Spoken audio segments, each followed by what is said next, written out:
allons accueillir maintenant un écrivain controversé, Marc-Édouard Nab, auteur de nombreux ouvrages et qui publie Morceaux choisis, une sorte de best-of. Je vous avais promis de vous recevoir sur un plateau télé, oui. C'est fait parce que vous vous plaignez assez régulièrement du manque d'invitation. Non, je me plains pas. C'est rare, allez-y parce que je sais que vous trépignez, Miller.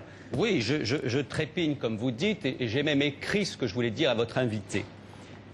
Parce que dans la galaxie des écrivains réactionnaires, on trouve en effet tout. Il y a les salauds, les vrais salauds, plus ou moins lumineux, comme disait Jacques Vergès, un connaisseur. C'est ce qu'était en leur temps Rebattet ou Céline, c'est ce qu'est aujourd'hui Marc-Édouard Nab.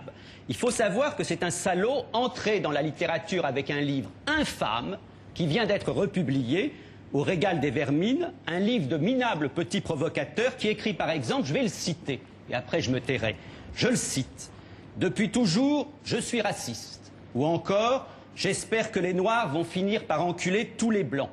L'Afrique est pleine de ces sales nègres, de tous ces Noirs mal blanchis qui me font penser à ces travelots hermaphrodites horribles, à ces transsexuels immondes qui après l'opération se retrouvent ni hommes, ni femmes, ni bêtes, ni rien. » Je continue de le citer. Les PD, je les hais. Ou encore, les attentats antisémites ne sont que des rots bruyants.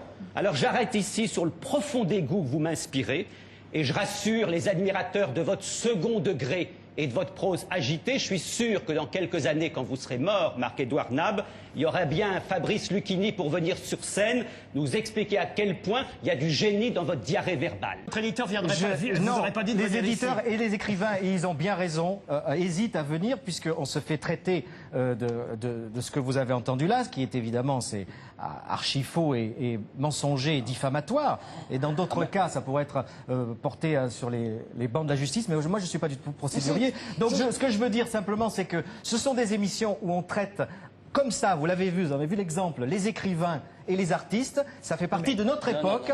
Et on a essayé tous les deux, avec mon éditeur et avec d'autres éditions, parce que non, avec d'autres éditions, on a essayé de vous donner une dernière chance pour nous recevoir bien. Gentil. Vous n'avez pas su le saisir, tant pis pour vous.